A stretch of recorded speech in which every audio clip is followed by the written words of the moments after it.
रुको जरा, सबर करो। बोला धक्का बुक्की नहीं करने का, आराम से लेने का।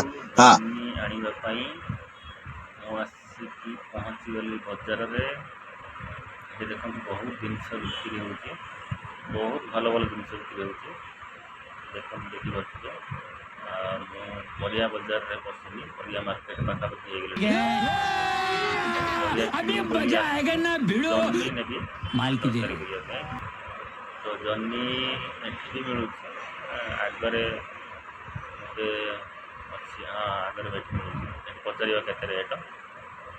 ଏଠି ମୁଁ ତାଙ୍କୁ ରେଟ୍ ପଚାରିଲି, ମୋତେ ପ୍ରଥମ କହିଲେ କି ରେଟ୍ଟା ହେଉଛି 130 ଟଙ୍କା।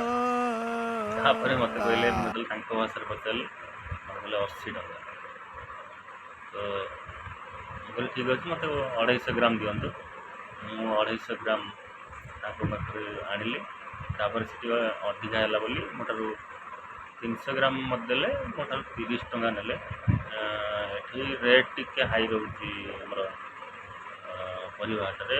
ଯେକୌଣସି ପରିବା ହଉ ଏଠି ଟିକେ ଆସିବା ଟିକେ ଗାଡ଼ି ପ୍ରୋବ୍ଲେମ୍, ରେଟ୍ ପରିବା ଟିକେ କମ୍ ଆସୁଛି, ସେଥିପାଇଁ ଏଠି ଟିକେ ରେଟ୍ ଟିକେ ହାଇ ରହୁଛି। ये सब क्या देखना पड़ रहा है? କଞ୍ଚା ପରିବା अच्छा है मैं अंधा हूँ। ପରିବା ରେଗୁଲାର ମିଳୁଛି। ଯେକୌଣସି ପରିବା ଚାହିଁ ଏଠି ସବୁ ପାଇପାରିବେ। ଏମିତି ନାହିଁ କି ଏଇଟା ମିଳିବ ଏଇଟା ମିଳିବନି, ସବୁ ମିଳିବ। ଅଲରାଉଣ୍ଡର ଯାହା ଖୋଜିବ ତାହା ମିଳିବ। ବହୁତ ଭଲ ଜିନିଷ ଏଠି।